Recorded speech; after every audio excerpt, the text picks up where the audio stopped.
Good evening, everybody, and welcome to another episode of the Student First, Athlete Second IG Live. I am your host, David Watts, and this is episode number 37.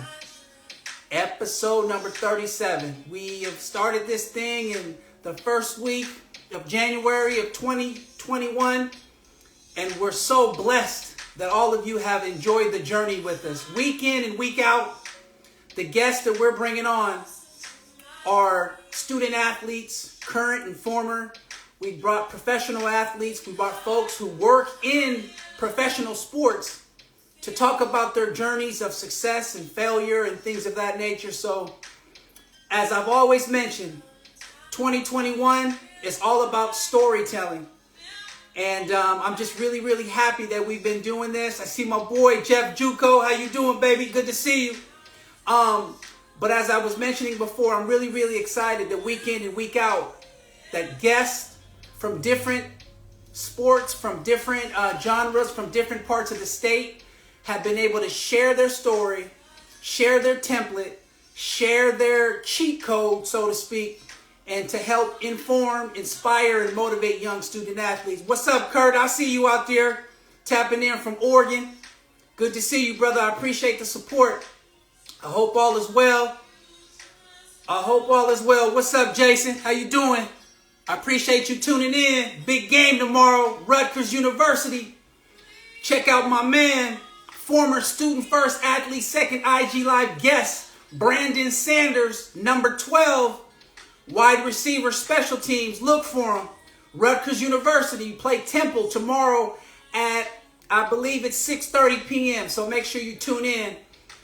Make sure you guys tune in. So our guest should be popping on shortly. Our guest is Mr. Sean Lampley. Sean Lampley is a personal friend of mine, and he is a Cal basketball Hall of Famer, a professional athlete, 12-year professional basketball career. So Sean just tapped in. We'll be getting him in here in just a second. So once again, we really appreciate you tuning in, week out. And for those of you who are looking to see more of the episodes, you can check us out on my YouTube channel, David Watts Consulting. All right? All 37 episodes will be uploaded by 9 p.m. tonight. So definitely look through those. So my boy Sean Lampley is in here in the building. I see you, Lamp. And I'm getting you in here in just. Thank you all for tuning in. What's up, Bruce? Good to see you. Cal Berkeley family tapping in. There he is. Can you hear me, Lamp? Yeah. Man, you had to wear the Chicago. You had to rep the Cubs, huh? Yeah, D. Watts. Hey. You only did that because you saw me wearing that St. Louis Cardinals hat earlier. I know that's what. Hey, I see my boy HP tap in. You know what I'm saying? It's good, man. You know, one of the things, being removed from college, man, and it's an opportunity. God bless Facebook and all the social media and stuff like that for us to be able to connect and see each other's family and stuff like that. So that's a blessing. Before I get to you, Sean, I wanted to do an intro really quick and do your intro, but thank you all for tuning in to another edition, the 37th edition of the Student First, Athlete Second IG Live. I'm your host, David Watts. Every Wednesday at 5 p.m. it goes down. Every Wednesday it goes down. Our goal is to inform, inspire, and motivate youth, high school, and collegiate student athletes to talk about the journey, because many of our guests have already been where you want to go. And, our guests are going to be talking about their journeys, talking about their past, and offering advice, this, that, and the other. So without any further ado, our featured guest today, Mr. Sean Lampley, was born and raised in Harvey, Illinois, suburb outside of Chicago. He was a decorated basketball player, student athlete out of St. Francis de Sales High School. He was rated as a number 15 small forward in the country by Hoop Scoop and was an honorable mention All-America pick by Street and Smith and Athlon, a two-time All-State and All-Area performer. And for those of you who had no basketball, if you are from the state of Illinois, preferably in Chicago, you know that they hoop in the Chi. All right, you know that they hoop. As one of the top-rated small forwards in the country for college, he decided to head west and attend the University of California at Berkeley. While at Berkeley, it's safe to say he solidified his name in Cal basketball legendary history. As a freshman, Sean earned Pac-10 All-Freshman and All-Honorable Mention Freshman All-American honors during his first season with the Cal Bears. As a sophomore, he had an outstanding postseason for the Bears, averaging 15-9 in the 5 NIT games while leading Cal to the title. He was voted the MVP of the NIT tournament, so that's a blessing. As a junior, Lampley served as a team captain, voted All Pac-10 first team, All NABC All District, and Cal's Most Valuable Team MVP. And as a senior, he finished his senior year off with, at the time, as Cal's leading all-time scorer, and was voted the Pac-10 Player of the Year, senior year in 2001, where he averaged 19.5 and 7.2 rebounds. After a very productive 4 seasons as a student athlete in the Pac-10, he earned a bachelor's degree. I think it was in interdisciplinary studies. Correct me if I'm wrong. Correct. Excellent, excellent. From there, he went on to a very successful 12-year pro career that led him to playing overseas and in the NBA. In 2013, he was 2013, he was inducted into the Cal Athletics Hall of Fame. In 2015, he was inducted into the 2015 Pac-12 Hall of Honor. I'm honored to have Sean be a class teammate and a friend of mine, and I'm elated to have him be on the Student First, Athlete Second IG Live. Without any further ado, I introduce to you Mr. Sean Lampley. Thanks for having me, D. Watts. Man, it's a blessing, man. It's a blessing, man. After all these years, man, you still smiling, dog. Hey. It's a blessing, man. Hey, man, let's go ahead and get started, man. Let's get started from the very, very beginning. As I mentioned before, you grew up in Chicago, in Harvey. I don't know if Harvey is where you went to high school, where your high school was, but talk a little bit about your upbringing. Talk a little bit about your family. I understand you got several siblings, so you come from a big family. Talk to us a little bit about the city that raised you. Well, like you said, born in Harvey. That's where my grandparents stayed, but we was raised in Chicago on the southeast side of Chicago. Big family of 6, 5 boys, 1 girl, and all five of my brothers played basketball. I'm the youngest of the 6 children. My sister is the oldest, and just a basketball family. That's a blessing, man. And for those that don't know, especially during your time and before you, basketball is big in the city of Chicago, and we're gonna talk a little bit about that in just a minute. But talk a little bit about your experience, growing up on the South Side, man. Was it an area that was pretty volatile? I mean, because all we hear in Chicago now is how dangerous it is. Was it back then, or talk a little bit about you growing up? I think Chicago always been dangerous, even going back to Prohibition days when Al Capone was running it. Yeah. But my part of town, the South Side, it was tough growing up, but I had a good family structure, which kept me and my siblings out of trouble. My dad was a church man. We went to church 3-4 times a week, every day, and he was well respected in the neighborhood. So he kept his children in check, and that kept us out of a lot of trouble, man. Nah, shout out to mom and dads, man. That's important, man. That's so important. And that's one of the things that, in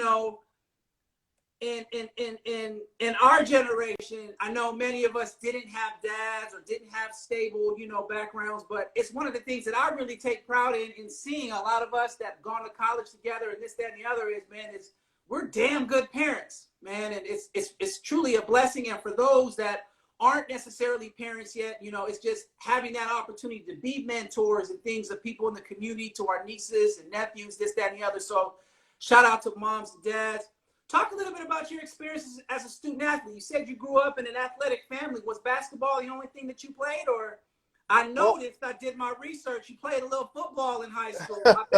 I bet you was getting tore up out there, Sean. I don't know. yeah, I tried it. I tried to D-Watch for 1 year. My dad made me. My freshman year in high school, I played on the freshman football team. It was a good experience. My dad wanted me to toughen up. He thought I was a little bit too soft, and that's why he made me play. My first year, I was a wide receiver. I did pretty decent, and then after that, I was done because I was on scholarship at the school I went to, St. Francis Sales. Got it. So my basketball coach was like, okay, 1 year and you done. Because if I got Got hurt it. and they paying me to, they pay for my education and I get hurt playing the sport that I'm not there for. So he cut that out after 1 year. My head coach at the sales. So As he should. As he should. As he should. Talk a little bit about some of the people in your neighborhood, man, that might have inspired you or motivated you. And I don't want you to mention Jordan because Jordan inspired everybody, but talk a little bit about the folks that, that we might well, not have heard of, or folks that were in college or that were a couple years ahead of you. so like you said, it's a lot of great basketball players out of Chicago. Actually, growing up, I watched Scottie Pippen more than Jordan. I was a fan of him because he was a small forward. Jordan was a two guard. So for my position at the forward position, I looked up to Scottie Pippen growing up in Chicago. But a lot of my inspiration and a lot of my know-how came from my family. My dad played. He went as far as high school, and then I think he played a year or two in a small college in Chicago. Got it. And then my oldest brother Lamone, he went to DePaul, played 4 years, graduated, played overseas, had a good 9-year career overseas. He played 4 in Italy, 4 in Spain, 1 in Greece.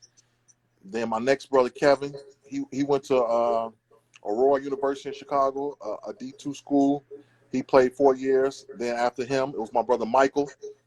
He went to UIC, University of Illinois Chicago, played 4 years. And then after that, came behind him was me and my brother Lee, which we are a year apart. So my brother Lee and I, we went to grammar school together, played on the same team. We went to high school, played on the same team.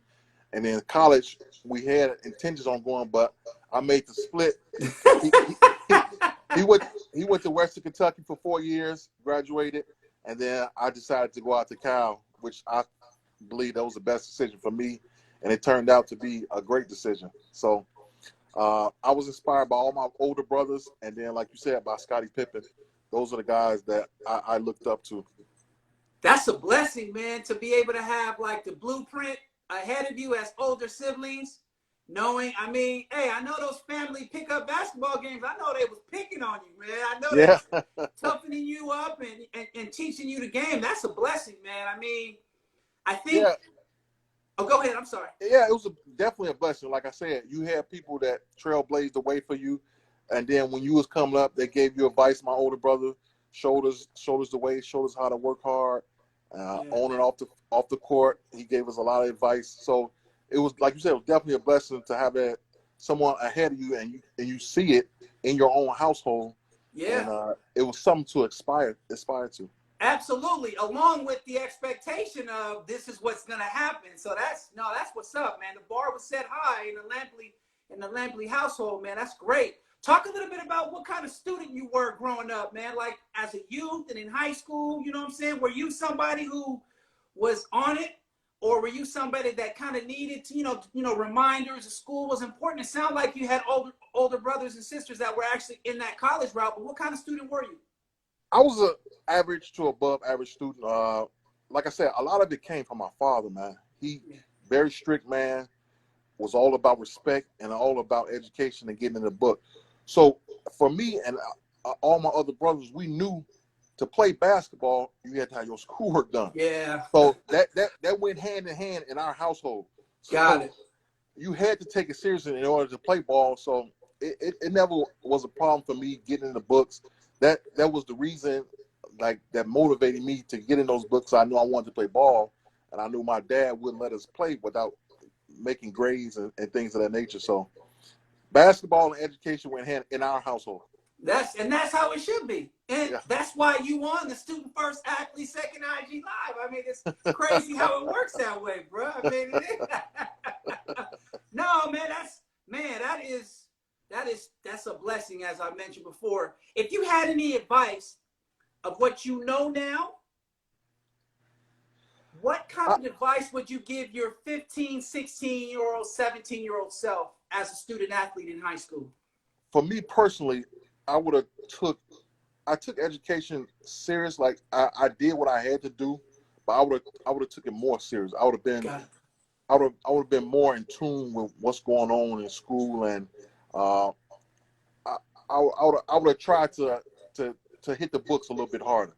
If I can go back and tell my 15-year-old, 16-year-old self, I could have applied myself more. Got it. So give me something tangible that you know now, that if you could tell somebody that's in school now, like what to do or encourage them what to do. Give me something, a few things that you would recommend that they do, because we got these young listeners, man. They all ears, and they pay attention when the OGs are giving this advice in this game. For me, it would be getting in the books more, meaning applying yourself. As far as I didn't apply myself in the classroom like I should have. Like I said, I did what I needed to do to get the grades, but I would have been more locked in and had get a better understanding of what's going on in the classroom. Got it. I see what you're saying. I mean, sounds like what you're saying is you were there, you got things done, but you didn't give any extra. Correct. That is correct. Correct. Got it. And that's one of the things that we talk about here on the Student First Athlete Second IG Live show, is just the basic fact that, like, the same work ethic, the same tenacity, the same competitiveness, the same resilience that hopefully all of you students have in your sport has got to be transferred in school with your academics. And I feel like if you're able to successfully transfer that, I feel like you're going to put yourself in a better position to hopefully go to have an opportunity to play at the next level, at the collegiate level, or if it just stops at high school, be somebody who gets the most out of the experience. And I think that's really, really important. Talk a little bit about your college recruiting experience, man. Like, in doing my research, I heard that you had dealt with some adversity and injury, man. Talk a little bit about that, what years it were, and how it might have affected your college recruiting experience. Because let's just be honest, man, like, it's probably more competitive now than it was ever, when you have to deal with the pandemic and a lot of these college guys getting these extra years of eligibility. But in your case, talk a little bit about your experience and what advice you would give a young person in today's time. Well, I wasn't highly recruited out of high school, believe it or not. And it was, I had, I think, choice between three to four schools.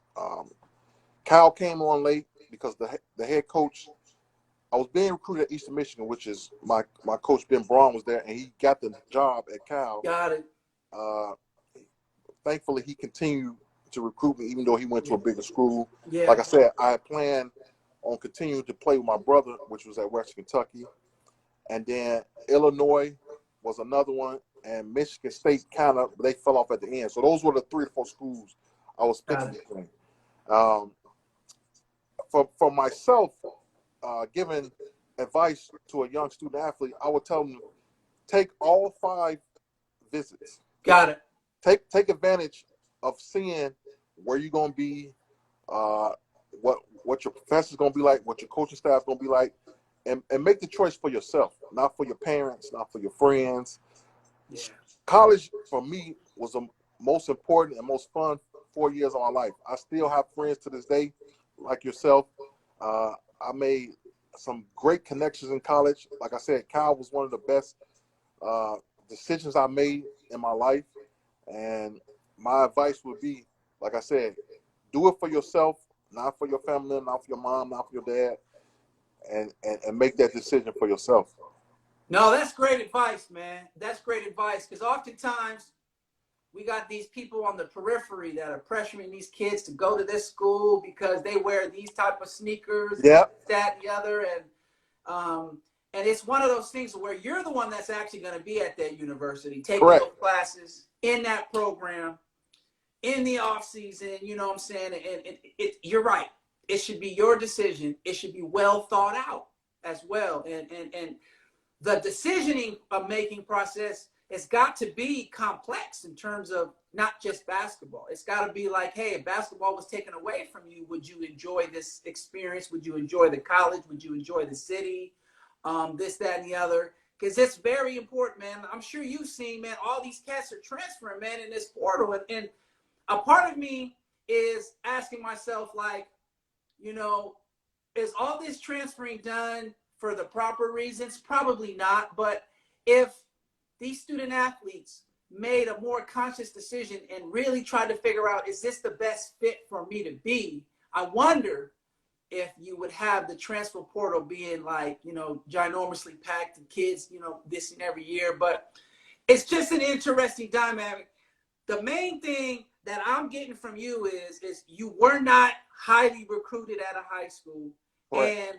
and you know you had some options, but you didn't let that deter you, and you didn't let that ruin your narrative or control your narrative. And just to know that by the time you graduated as a senior, you're the best player in the Pac-10 at the time. I mean, that says a lot about your growth. That says a lot about your mentality, this, that, and the other. I mean, we're going to talk about your experience at Cal in a little bit, but it's truly inspiring to know when you got these young cats that not everybody was knocking down their door, and when they get to college, they grow, they make an immediate impact, this, that, and the other. So shout out to you, man. That is truly a big deal. For those just tapping in, today we're going live with Cal basketball, men's basketball Hall of Famer Sean Lampley. He just talked about his experience growing up in Chicago, playing at St. Francis de Sales High School, being recruited to Cal. So thank you for tuning on in with us. What was it about Cal during the recruiting process?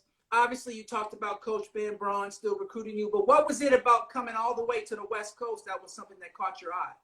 Like I said, it was personally for me when I got out here, spent the weekend out here with the coaching staff and the players.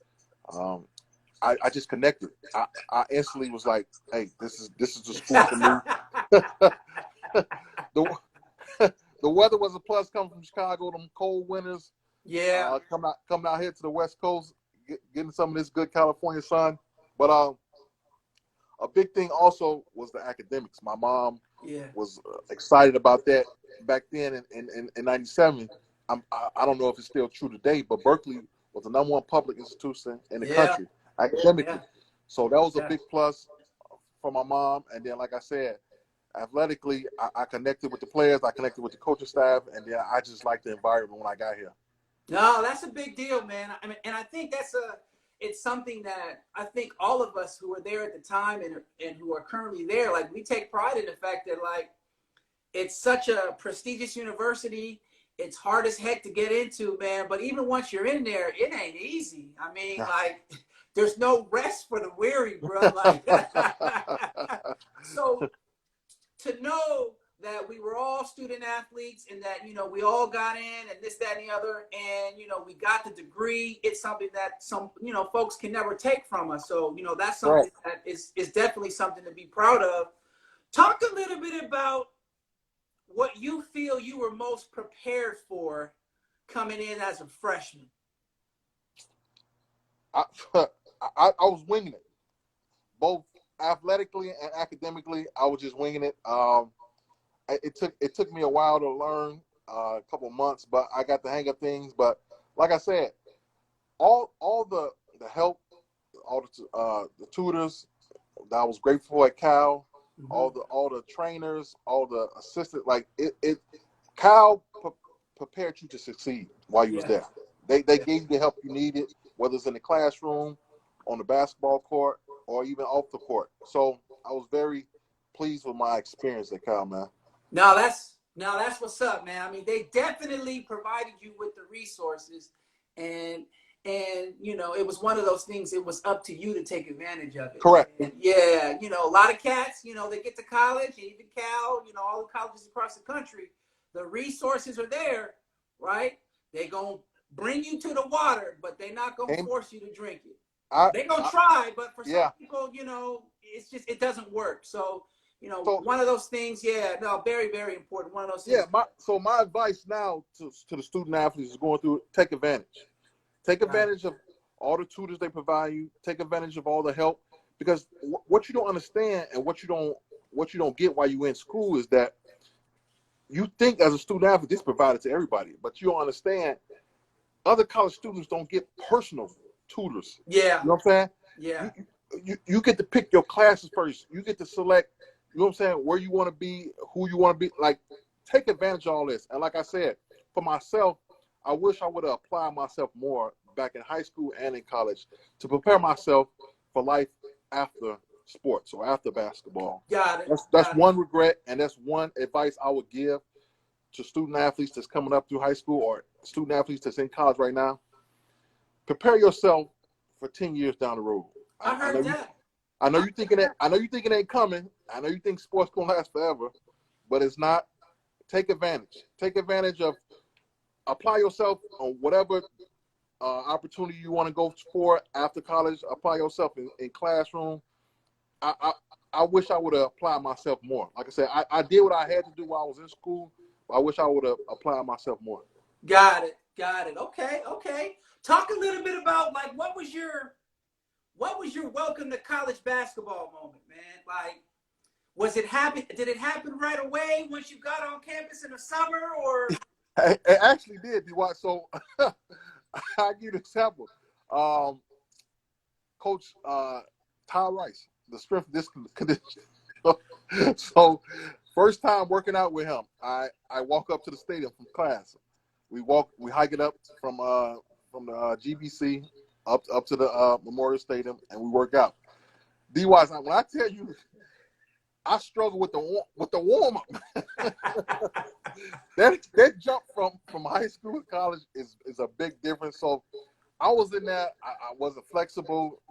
The training, the coaching staff was like, man, this guy's tight as ever. Like I was sweating in the first 15 minutes, and we didn't even start working out yet. And I just struggled. So that took a while for me to adjust, but I adjusted. But that was my first welcome when I got in there. And I couldn't even get through the warm-up, man. I think for a lot of cats, shout out to my boy Ben Wanzo tapping in. What's up, Wanzo? I think for a lot of cats, the physical nature from high school to college is a huge adjustment. And I think, for a lot of, because they're always the strongest, the most talented, and not all high school programs have strength and conditioning and stuff like that. But talk a little bit about the jump physically. Not only the conditioning part, but how strong the level of competition is. And you coming in as a 17, 18-year-old. Talk a little bit about that. Yeah, so it's like that from high school to college, and it's like that from college to pro. It's two different worlds. So when my first few games, I didn't start nothing. I played sparingly, and my minutes improved throughout my freshman year. Mm-hmm. But like you said, getting those games, or even just practicing against the guys, you had to think back when I was playing. You had Kenyon Jones, Sean Marks, Mike Gill, Thomas. These guys were like juniors and seniors, strong. I'm a scrawny little freshman. Yeah, 6'6", maybe 200, maybe soaking wet, 200 pounds. Ooh, you was only 200? Yeah, like I left Cal at about 210, 215. So when I got there, I was barely 200, maybe. You know what I'm saying? When I got there. So like I said, I was scrawny. And these guys, man, they used to beat me up in practice, call me soft. It helped me though, D-Watts. No, that's good. These guys toughed me up. Mike Gill, Thomas, Gino Carlisle, man, Francisco Elson. These guys toughed me up, and it helped me throughout my career, man. No, that's big, man. What was your greatest moment as a Cal Bear? I think in winning that NIT, man, I always say that. And I believe in my heart, man, that if we would have made the tournament, that was a minimum of an Elite 18. What we did was we started off that year 10-1. Yeah. We beat North Carolina. We went into the top 25, and we got full of ourselves. Went into the Pac-10. I think we lost 3 out of our first 4 games. Got it. And we basically never recovered from that. I think we ended up being 500 in the pack, and that's what got us out of the tournament and got us in the NIT. Obviously, we won it, but that was a great experience, man. That's one of the best experiences I ever had in my life. The camaraderie, that team was tight, and I tell you, that was the most talented team to this day I think I've ever been on. That's why I said if we would have went into that tournament, we would have made some noise, man. That team was very talented. Yeah, you went on a run. I remember that, bro. I definitely remember that. You are so right when you said that was talented, and y'all had some dogs on that team. Yes. And off the bench, it was. I'm telling you, that was the most talented team I've been on, man. We just slipped up in the pack, man. I wish we'd have made the tournament with that team. Yeah. Talk a little bit about your experience. I'm glad you mentioned NIT, man. Like, for those that don't know, man, like, talk a little bit about your experience playing in a Mecca, man, in a garden, man. Like, that's what I said. It was one of the best experiences I've had, man. Like, we started the thing. We was obviously disappointed that we didn't make the tournament. Yeah. We took the first game. We was like, listen, we in this thing. Let's win it. Let's win it. So we took every game seriously, and we started, like you said, we won that 5-game streak, got to the Final Four, and that was obviously my first time in New York and in the Garden, man. It was just like euphoric. Like, I was just so excited to be in that. You know what I'm saying? You didn't see the greats playing there. You seen Jordan versus Patrick Ewing growing up. You seen them Knicks versus Pacers. And man, I was so excited then. My family got to come down. My mom and my dad and my aunties and cousins and brothers. So great experience, man. Like I said, one of the best experiences I had in my life, man. No, that's dope, man. That's dope. Talk a little bit about let's see here. What my next question is, what do you think your greatest lesson as a student athlete at Cal was? Your greatest lesson? Greatest lesson. All right, come back to me on that. Let me think about it, and I'll get back to you. Okay. Oh, next one then. I'll come back to you with that. But talk to us about what your greatest failure was. You think your greatest failure, self-admitted? For me, it's 2-part, and they go hand in hand. Both on and off the court, basketball-wise and academically, not applying myself as much as I should have. Got it. Because for me, D. Watts, personally, I don't think I'll never reach my potential academically or athletically. That's wow. So my mindset in school was that I was a overachiever, like an underrated player, but that was overachieving. Not realizing I was a great player underachieving. Got it. You know what I'm saying? Got it. So for the basketball and academically, I was a good student underachieving. I'm thinking I'm a underachiever, like overachiever. So those were my mistakes, man.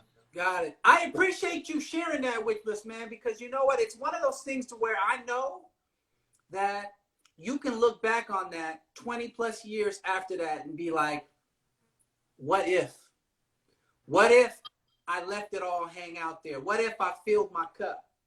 And it's one of those things to where those are the lessons, those are the experiences that I want us to have. Like, we all have had those, but I want us to be able to pass that down to this generation coming up so they can learn from us, right? Yeah. So they can learn from us. Like, you know, there are so many of these young athletes in today's time that because they're the best player on their team or because they're the best player in their area, all state, this, that, and the other, they don't fill their cup. You hit the nail on the head. Yeah. I was the best at high school. When I got to Cal, I became the best by my sophomore, junior year. So I didn't work on my game like I should have. Got it. Because I'm thinking because I was under recruited. Yeah. And the success I was having, I'm thinking I'm overachieving when I'm actually I was underachieving. You know what I'm saying? And not realizing, Yeah. you know what I'm saying? Not realizing that I could have pushed myself more. I could have worked on my game more. I could have expanded my game. It's just the fact that I was having so much success. Like I didn't like. I wish somebody would have told me. One of my coaches or somebody was like, "Listen, even though you're doing well, you can be much better. You could be great." Like, but it was never told to me like that. You know what I'm saying? So Yeah. I never thought in that way. You have to understand, D Watts. I'm a, like I said, under recruited player. I get to Cal my first year. I'm Pac-10. I mean, freshman. Like freshman. I'm on the first team, and I Yeah. almost win Player of the Year. I lost by a few votes to Baron Davis, an All-American. Got it. So my mind, man, I ain't no All-American. This dude, I only lose by him to one or two votes. Yeah. My second year, we win in NIT. I'm the MVP. You know what I'm saying? My third year, I'm all Pac-10. My fourth year, I'm the Player of the Year. I'm finna get drafted, not knowing I should be. You know what I'm saying? Yeah. A consistent All-American by my senior year. I Got should it. be a first-round pick, a lottery pick. But see, my mind wasn't thinking like that. My mind was happy with what I was doing and content Got it. on where I was at. And like I Got said, it. it was on the basketball court and it was in the classroom. I'm happy that I got a degree from Cal. Not happy that I wasn't a top 10 student at Cal. You know what I'm saying? My Yeah. mind was just like, hey, I got a degree. I'm good. I'm in this, Yeah. like, you know what I'm saying? So if I could give advice to any student athlete, come push yourself, man. Don't be satisfied. Don't be content of where you at or what school you at. If you the best player, be the best player in the country. Be the best player in the state, or be the best player in the conference, or just keep pushing, keep on and off the court. Got it. I appreciate that, and that's so important. Now, I want you to take that to the next level of how do you push yourself? How do you hold yourself? How do you raise that bar? How would you do that, knowing what you know now? How would you do that back then if you had a chance to do it again? Or how would you tell somebody to do that? Well, on the court, I would. I never. I always did what I was told to do. Got it. Right, and that's throughout my career, high school, college, and pros. I never was self-motivated. Got it. So I would tell my younger self, hey, after practice, in the summers, I did what they told me to do. I did the workouts, I did the weight room stuff, but go do extra. Work on Yeah. individual stuff. For me, I needed to work on my ball handling. I need to work on my shooting. I need to like get perimeter moves and things of that nature. Yeah. But since I was so successful in the back with my back-to-backs in the post, I was like, why I need that? I'm killing at this position. You know what I'm saying? I don't Yeah. need to expand my game, not knowing that I need to expand my game for the next level. You know what I'm saying? Yes. Yes. So for the student athletes coming up or my younger self, I would tell myself, hey, go do that, put that work in. And the same thing, academically, I would go seek out extra help. I would go seek out the professors and put in the extra work in the books. You know what I'm saying? I would go above and beyond, but just not do what was asked of me. You know what I'm saying? Yeah. You write a paper and just like not apply myself to try to write the best paper. You know what I'm Yeah. saying? I was Yeah. just doing what was what I needed to do, get a B or a C. You know what I'm saying? Not Yeah. trying to get an A. Yeah. That's a lot of people, man. It ain't just you, bro. The difference between you and a lot of people is your minimum was pretty Yeah. dominant, But right? that's what messed me up. Like, you know what I'm saying? Yeah, Like that's my minimum was like I didn't know because I was doing so well. So like, you know what I'm saying? And it was on both sides, on the court and off the court. Like, yeah, you know what I'm saying? I yeah, was passing all my classes. I wasn't failing nothing. And like I said, on the court, I'm player of the year. I'm all packed. Like, you know what I'm saying? So, yeah, and that's without, like you said, filling the cup. So just yeah, imagine if I yeah, apply myself off the court and on the court, where yeah, I'll be. yeah. And one of the things that I think the best way to do that, the best way to raise your bar, the best way to fill that cup is to let the adults, let the coaches know where you're trying to go and have them hold you accountable, right? Like you were doing what you were asked to do, But I guarantee you this, if there was somebody in the building or in the room that kind of knew where you were coming from and knew what you wanted to accomplish, and if they were to hold you accountable and make sure you were the first one to show and the last one to go, like make sure you were busting your ass and skill development and getting your weight up to about 225, like coming in there as a rock, like it's hard for student athletes to try to do it themselves. And I Yeah. think you got to have people, coaches, GAs, you know, trainers, this, that, and the other that aren't going to be yes men, that aren't going to be satisfied with you being the best, like on the team or in the league.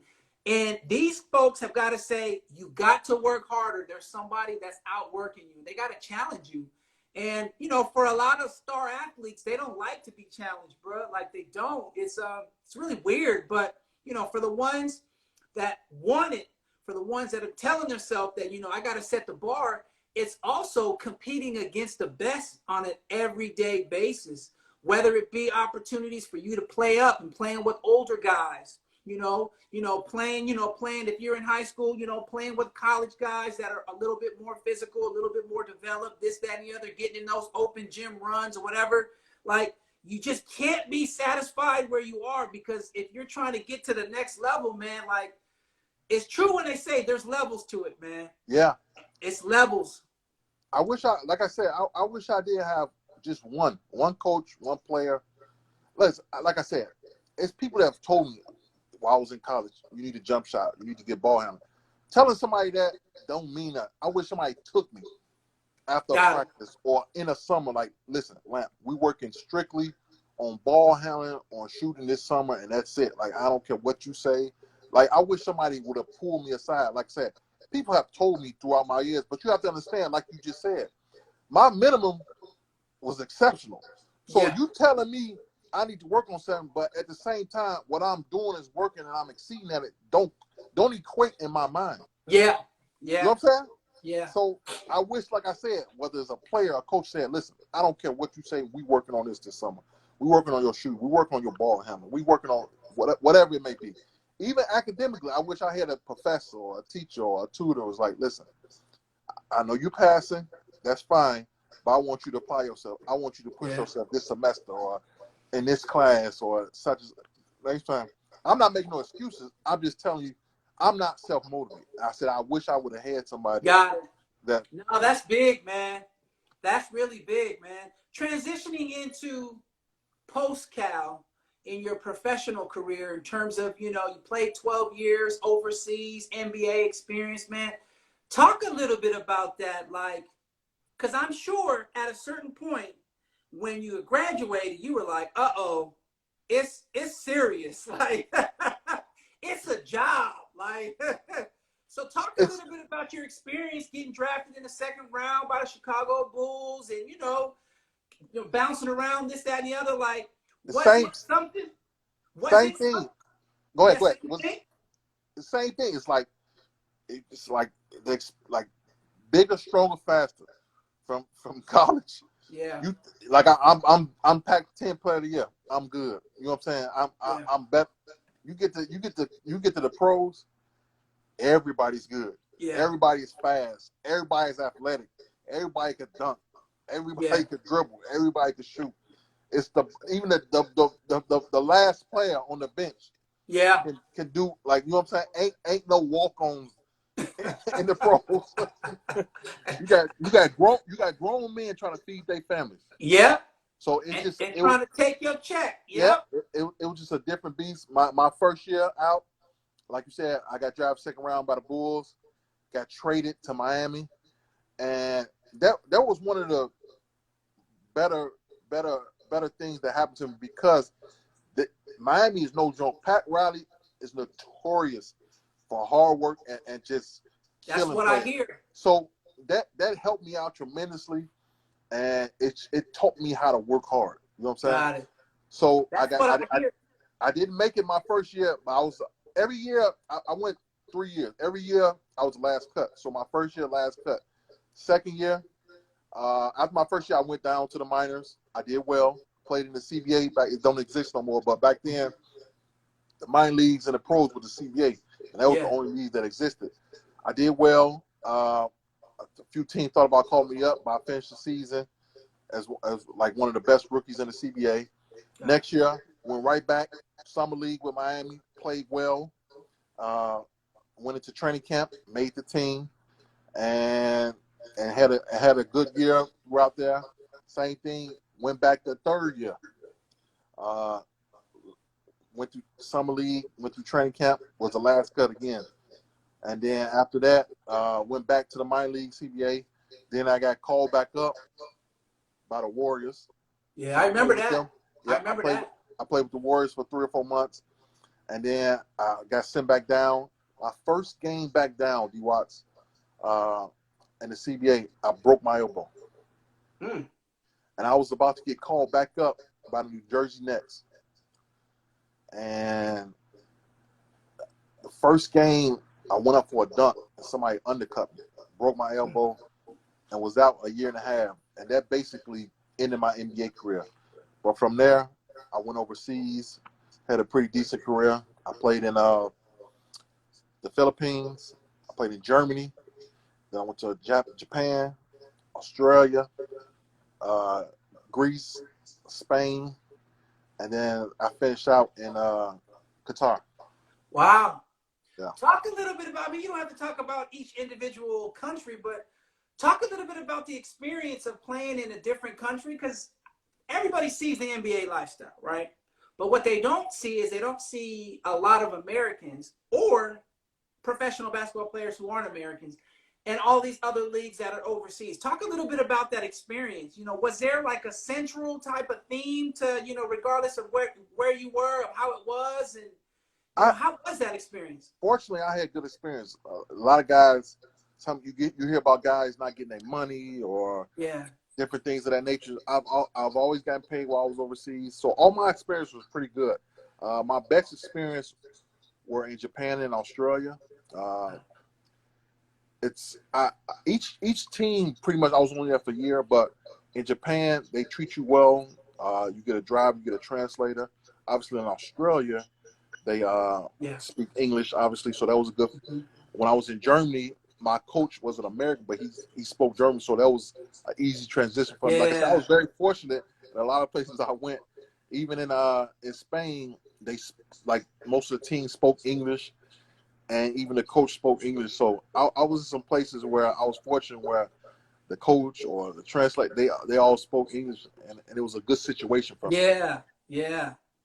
No, it's got to be tough, and it kind of gives me a little empathy for when you have these foreign players that come from Japan or come from the Dominican or whatever, and they come here and they play. Yeah. It's like we just take it for granted. Like, man, you should know English. You know what I'm saying? You making, American money. You should. Yeah. It's one of those things that you don't really emphasize. You don't really relate to their experience until you have an experience like you had. Yeah. Yes. Yeah. Correct. Yeah. That's wow, man. Now, in Australia, were you in Sydney or Melbourne or what? Melbourne. Okay. No, beautiful. Country is beautiful, but the Melbourne I really like. It's kind of similar to San Francisco, man. Okay. Yeah, Melbourne, nice city, nice clean city, nice people, very welcoming. They like Americans, so had a great experience in Australia. We won a championship. Huh? I won a championship in Australia. Oh, okay. So you basically saying if somehow we go back, you know what I'm saying, they taking care of our tab. To be honest with you, no, because if you mention my name, they hated me. But like you said, they hate players they don't hate bad players. I used to talk like I was a good player, so I got booed in most stadiums. Oh, okay. But they don't boo bums, right?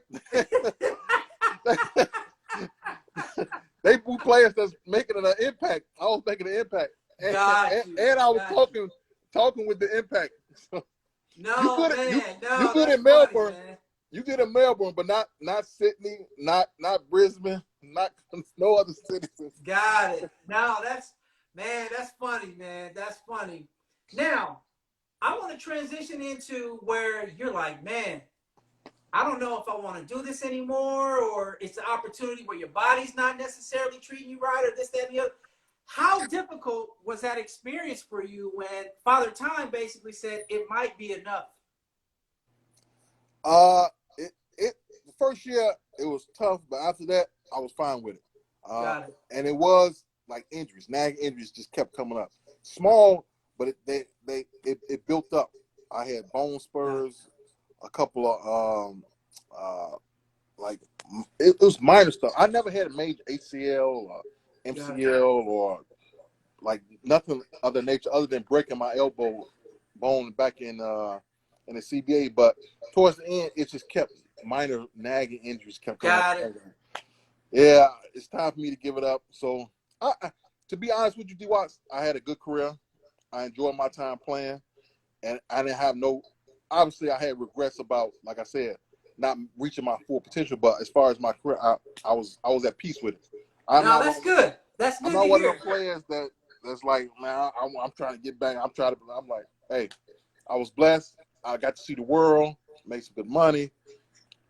I'm thankful. No, that's good to hear, man. I really, because as we talked about, not everybody has that experience. There's a lot of cats that be trying to hold on. Yeah. So yeah. For those of you who are just tuning in, our featured guest today is Mr. Sean Lampley, Cal basketball Hall of Famer. He just got finished talking about his pro career overseas in the NBA. Just fascinating story, to be able to play in all those different countries. And I'm sure you learned some of the language in each place. You know, transitioning away from that, man, like what I really wanted to talk about, man, is like, I didn't play basketball at the highest level, but I love the game, bro. And I love like how different cities, like it's bred in the DNA. So as I mentioned before, for those that talk a little bit about knowing Chicago and Chicago basketball, my introduction to Chicago basketball was the documentary Hoop Dreams. Okay. With Arthur Agee and the cat that that played for Coach Pingator, or I forget what school it was, whatever, but talk a little bit about the history of Chicago basketball, man. I mean, it's really unparalleled when you think about the size of Chicago and how many cats have come through there over the years. Like, is it something that from an early age that a lot of cats ain't really fooling with other sports, just basketball is it? Or, just talk a little bit about the experience. In Chicago, basketball is it. I know Chicago's synonymous with Michael Jordan, but actually Jordan is not from Chicago. Got it. A lot of the greats from Chicago, Mark Aguirre, Isaiah Thomas, yeah, Antoine Walker, Corey Maggette, Quentin Richardson, man. The list goes. All these guys, man. It's like it's the way of life. Basketball, man. In Chicago, that's all we play. Growing up, I played all sports like baseball, football, but when it comes to basketball in Chicago, I'm sure on the East Coast, New York, they do the same thing. We used to shovel snow in the winter off the court in the parks just to play ball, man. That's how serious it was back then, man. So it's life in Chicago, man. And like you said, it's a lot of great players that's come out of there. A lot of them, a lot of people heard of him, but if they could have seen Ronnie Fields play, man, I wish that man when that broke his neck, that was one of the greats. I understand. I know KG came in Chicago, but he kind of repped Chicago. He not from there. I know, but he came. I say he came in from Chicago. Okay. Yeah. Yeah, I mean, just when you learn about a lot of the the older cats that, and the cool part about it is there's just as many that didn't make it that were just as good as the ones that did make it. Yes. Or better. Better. Yeah.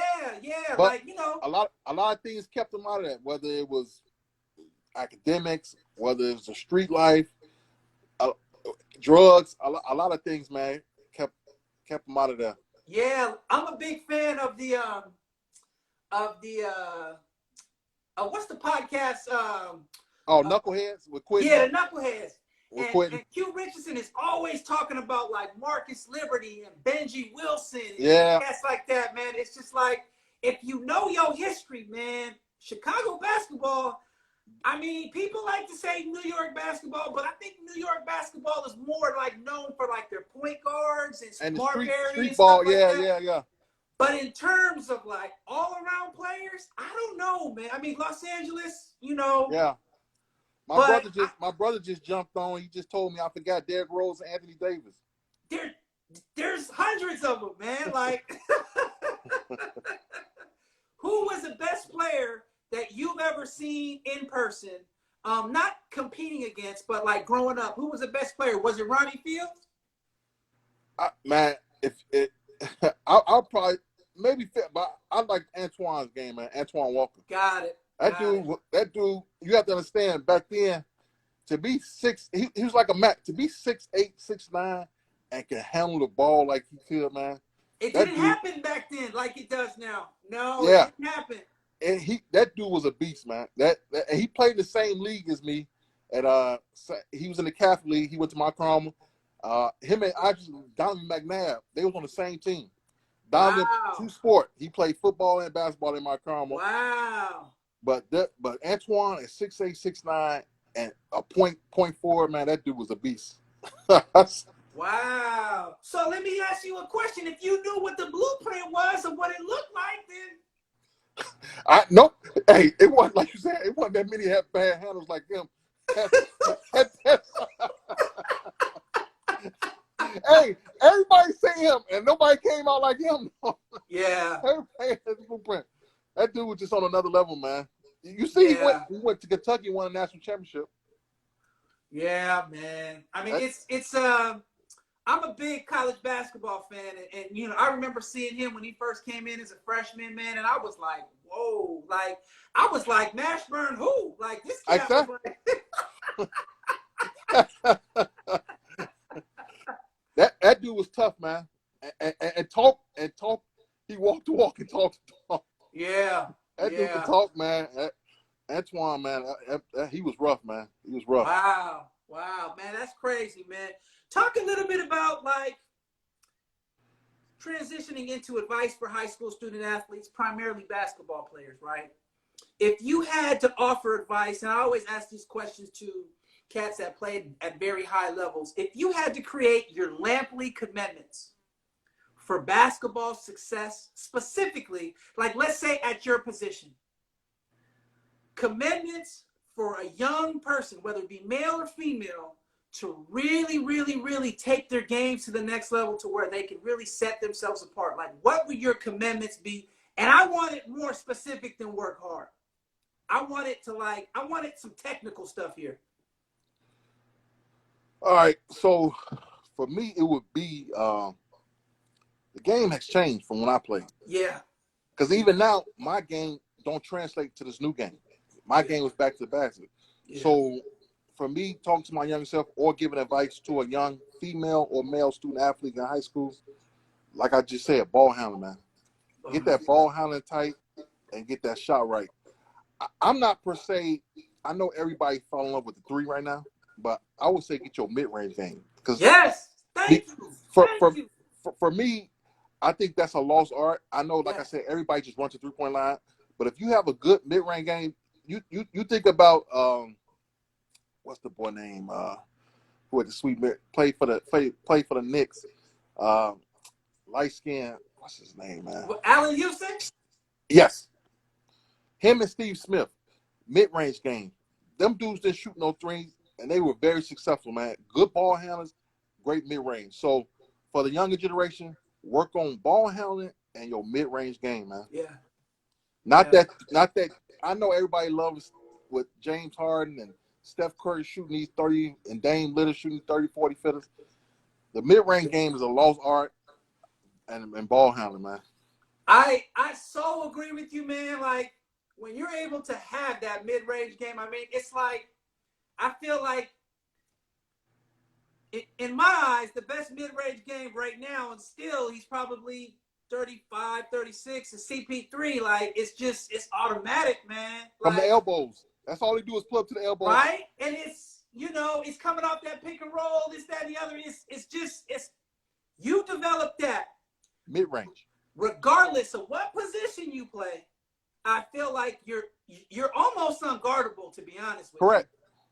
If you got that mid-range game, people don't understand that Durant has a good mid-range game. Even though he shoots threes, his pull-up is Yeah, mostly 17, 18-foot pull-ups, man. His yeah, mid-range game is excellent. yeah. So to the younger generation, work on that mid-range game, man. That's That'll be big. my advice. That's big. That's I, big. I want to touch on what you asked me. I want to come back to it. What's my biggest takeaway from college? Okay. And well, so for me, and the advice I would give to the young student, networking. Oh, talk That a little bit about that. so I made some good connections, Wild Cow. So my advice to the younger generation is while you in school, like I said, prepare yourself for after sports. Whether your career end after college or whether it end after the pros, it's good, especially with me at Berkeley and being in Silicon Valley and tech. I made some good connections, but I would say that when you in school and these alumni are around, I'm not talking about doing nothing illegal, nothing like that, but talk to the people that you thinking about, whatever profession you're thinking about getting into. Make connections, man. I learned in my 41, I'll be 42 on Friday, Lord willing. I learned that having connections is more important than even education or having some fancy degree. No, you're right. Networking, networking is the key and success to this to your life, basically. No, you're You right. if you connect with the right people and you build good relationships and it will take you a long way. And this is how I know that what you're saying is 100% true and real and authentic coming from you, because I've always seen you when they invite you back. You know what I'm saying? First of all, they go give the Hall of Famer courtside seats, but you know what I'm saying? Like, you always networking with that Cal booster. You know, they know who you are. You know what I'm saying? So I've always been like, oh, okay. You know, that's how it's supposed to be done. And I Correct. think oftentimes student athletes at the collegiate level, they have this mindset of like us versus them, like players versus fans, and it can't be that way, man. Like, because eventually you're gonna become a fan, right? And Correct. it's so important when you're that student athlete and you got that booster and alum that's coming and bringing their grandsons or their children to come and get an autograph. You giving that autograph, but they giving your business card or their business card, and it's Correct. so important. So I really appreciate you bringing that up, because I don't feel that happens enough. And I kind of feel like there's that, like a lot of Disconnect. college athletes, it's like that trust, or you know, they don't know how to communicate, or this, that, and the other. It's all starts off with a hi, how you doing? You know, they're excited to meet you. They're more excited to meet you than you're excited to meet them. Correct. And then from there, it's just asking questions. Oh, what field are you in? And then they're going to be asking you, what do you think you're going to be doing, once your playing days are over? And it's, man, when you got a platform, you got to use it. And I Correct. appreciate you. I appreciate you bringing that up. I appreciate you bringing it up. Well, man, we're going to get into the section, the overtime bonus section. And this is the question and answer of the questions that I didn't necessarily let you know ahead of time. So you didn't Okay. prepare for these. So All right. no long explanation, but do your best. Nothing that's too intrusive. So you good. You good. You good. Your starting five, not including yourself, of all-time Chi-Town Hoopers. Starting five. I gotta go with Ben Wilson. Point guard obviously is Isaiah Thomas. Antoine. Who's at the two? I gotta pick the two.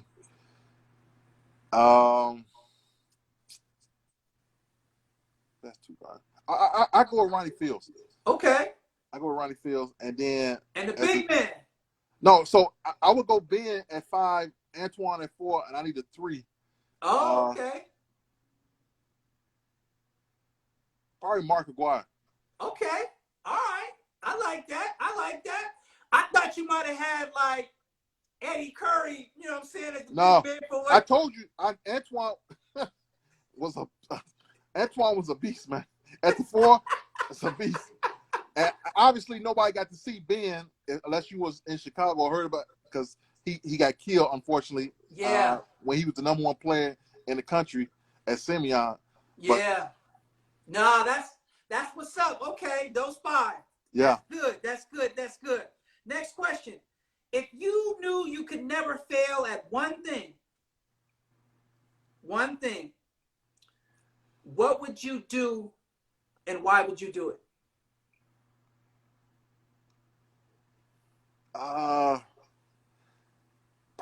probably.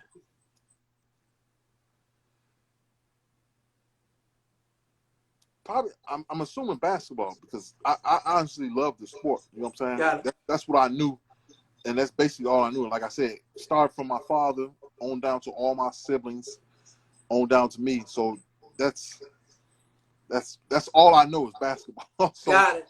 I would probably pick basketball. Okay. All right. All right. What are your outside hobbies or passions? I like to play cards, man. My family, we're big spades family, bid whist family, and I also poker too. So I'm a card player. I like the game. I like the strategy of trying to outsmart and outwit people in the card games. So, hey, you one of them cats that would have been gambling with MJ on the plane, losing thousands of dollars. I've actually lost $1,000 on a Miami Heat plane. Hey, to be honest with you, I played cards for Michael Jordan before once. How was that experience, bro? It's a great experience. It's the game called Tunk. Okay. It's you deal out 5 cards and you basically, it's kind of similar to Rummy, but it's a smaller version. Like you got to get like three aces or 2-3 of the same suit, something similar like that. But I played Tunk. He invited me and my brothers over one holiday. I think it was the 4th of July holiday, to his in-laws' house in Chicago. Now, it wasn't no big. Were you fanboy or were you trying to act normal? No. I had already known him by then. This was this was back when I was in the pros. So got it. Now, did you get a chance to work his summer camps? Yeah, correct. So I met. That's the first time I met. Now I was a fanboy then when I first met him. When I was a freshman in high school, I got invited by George Raveling to work the Santa Barbara camp. To work Nike camp, and then from there I started working the one in Chicago. So I used to work both of them. But George Raveling is the one that introduced me to Michael Jordan. Got it, man. Talk about a Hall of Famer, man. We need to give him his roses while he's still living. Yep. Yeah, good old George Raveling. Okay, next question. Who was the opponent that gave you the biggest fit? Your toughest matchup? High school, college, don't matter. Who was that player? In college, Mark Madsen. Oh, okay. Stanford. That boy, that's one of the strongest oxes. Man, that dude, man, I couldn't do nothing with. We went 0 for 8 my 4 years at Stanford. I know. So did we. We went 0 and 5, dog. Don't you? I think we might have been my 4-year stretch might have been the only stretch that we never. That 4 year never beat Stanford, but. They had so size what gave me problems because they had Mass and they had the Collins twins. So they used to one used to guard me and one used to double me. So I just could never do nothing with them boys. But Mark Madsen was just a strong man. That dude was so strong, man. I couldn't do nothing with him. Yeah, okay. You just brought me back. I remember seeing him in high school, man. He was strong. Nice guy though. The nicest guy you ever meet, but that dude's strong. Yeah, indeed. Okay, next question. If you had a billboard, your billboard in downtown Chicago, in the most, like right off the busiest street. Okay. Right? The busiest street, right off the water, so everybody, when they came into the city. And if you had a billboard that was your billboard, what quote or what saying would it have under your name? What quote? Say it again. What quote and what? What quote would you have on your billboard that was most symbolic of what you most believed in, or your life, or what quote would it be? Work hard, play hard. Okay. Work hard, play hard. That sounds like a shoe commercial slogan, hashtag. Okay. I like that. I like that. Next question. When it's all said and done, how do you want to be remembered? For me, just as a good friend and a good family member, man. That's kind of how I live my life now. As my motto going through our life. Having good friends and having a good family, man, which I have both. I'm very fortunate, great family. I got a great support system, and I have some great friends. And even to this day, most of my friends from Cal. That's important. Marcus Fields, which is the running back of Cal, one of my best friends. Yeah. A walk-on, my buddy Kirk Kim. I keep in touch with all my Cal guys, man, from my days, man. I still keep in touch with Robbie. I still keep in touch with Cassidy. So, man, good friends and good family, man. That's most important than any amount of money or anything of that nature, man. That's important, man. They're the people that had my back from day one. That's important. That is so important, because oftentimes we get convoluted with the things that don't matter. Correct. And when things are going wrong, when you're down and out, when you hit rock bottom, or just when you need help, you've always got family. You've always got people that are going to hold you accountable, that are going to hold you up. That's so big, man. I appreciate you mentioning that. And I've hit some rough spots, and that's when I found out who my real friends were. Yeah, for sure. For sure. Hey, shout out to my boy Marcus Fields. Hey, it don't get no better than that, bro. I mean, I love that man to death. Yes, me too. Trust me. Marcus, I think man. that's how we connected. Yep. Marcus. Yep. Yeah. Solid, man. Solid. So I don't even know if he ever hear this, but man, I'll do anything for that brother, man. Me too. Likewise. Yeah. And he's proven himself to me. Yeah. Time and time again. For sure. So, man, this is the last moment. It's actually one of my favorite moments of the IG Live. It's your opportunity. I call it the Grammy or the Oscar moment. So, for you, the Wooden moment, the Bill Russell moment, where they call your name, you the MVP, this, that, and the other, and you come down the stage, you pull out your notes, they hand you the mic, they hand you the trophy. This is your opportunity to give people their roses, to tell them you love them, to thank them, to shout out organizations, family, friends, whatever. The mic is yours. Well, first, I would like to thank you for this opportunity. I appreciate it. I enjoyed myself. And second, it's just like what I just said, family, man. I got a good family. I got a good support system around me. And all my friends, they know who they are. Even now, I see my boy E Cash is on here. Indeed. Get that well, E Cash. Ben Wanzo, like they know who they are. All the Cal crew that's that's supported me, and then like I said, all my Chicago family, and even my family out here in the Bay Area. I just appreciate all the support and all the love I've gotten. Indeed, man. Well, man, I appreciate you, brother. We did it. I tried to get you out of here in an hour, man, but your ass kept on talking. You was talking about Chicago basketball, Ronnie Fields, and all of them. I was like, I wanted you to keep on.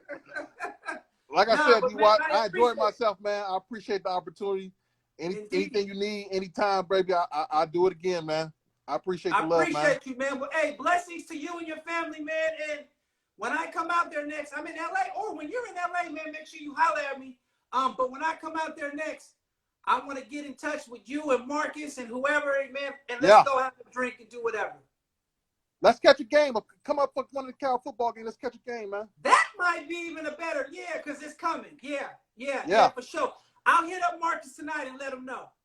Okay. I appreciate it. Go Bears. I appreciate you, baby. I appreciate you. All right, D. Watts. Love you, man. I love you, too. All right. There we have it, folks. There we have it.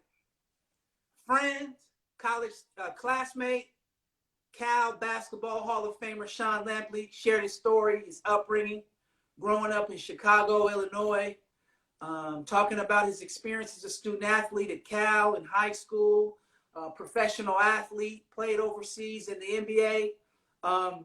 Definitely reach out to him. I didn't ask him about his contact information, but on Instagram, I'm pretty sure it's at Sean Lampley. So for all of you young folks that are trying to figure out the game and the finer points and this, that, and the other, reach out to that brother. Let him know that you heard him on the Student First, Athlete Second IG Live, and you want to pick his brain about certain moves, about watching film, about getting stronger, about shooting, about whatever, about life.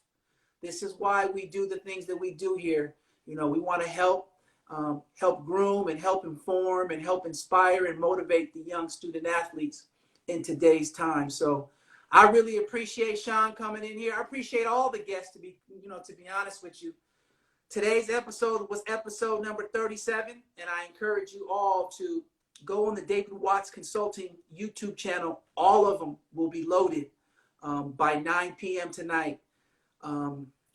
Former and current student athletes, former and current professional athletes, folks who work in professional sports, folks who work as, in wellness, mental health, college recruiting, this, that, and the other. I want to tell stories. I want to provide sport. I want to advocate for student athletes. I think the biggest thing that I really want to get across, though, is like, for all you young student athletes, LeBron James coined it. You're much more than an athlete. Much more than an athlete. So your sport is what you do. It's not who you are. And I know that's the challenge that I've challenged many student athletes, is to find who you are in terms of your identity outside of the game. I think that's so important.